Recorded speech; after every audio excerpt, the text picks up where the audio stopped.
Hi అండి. ఈ శ్రావణ మాసం అంతా అమ్మవారికి కుదిరినన్ని రోజులు ప్రసాదం పెడదాము అనుకున్నాను. దానికోసమే గ్లాస్‌లో బెల్లం, పాలు కలిపి అది ప్రసాదం పెడుతున్నాను. పాలు, పంచదార అంటారు కదండీ! పంచదార అయితే ఇంట్లో వాడట్లేదు. సో, బెల్లం ఉంది ఇంట్లో. ఆ 2 కలిపాను.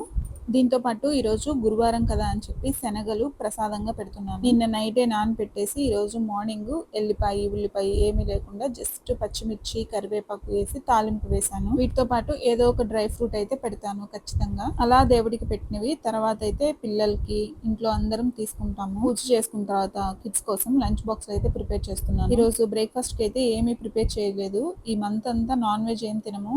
సో ఎగ్స్ కూడా బాయిల్ చేయలేదు. లంచ్ కి కిచిడి చేశాను. ఆ కిచిడియే జస్ట్ ఒక 2-3 స్పూన్స్ తినేసి వెళ్ళిపోయారు. స్నాక్స్ కి ఏమో శనగలు ప్రసాదంగా పెట్టాను కదండి, అదే బాయిల్ చేసినవి జస్ట్ తాలింపు ఏమి వేయకుండా పెట్టేశాను. వాళ్ళకి ఇలాగే ఇష్టం. ఇలా అయితే వాళ్ళ లంచ్ బాక్స్ ప్యాక్ చేశాను. ఇంతకీ ఈరోజు మీ కిడ్స్ కి ఏం ప్యాక్ చేశారో కమెంట్ చేయండి. బై.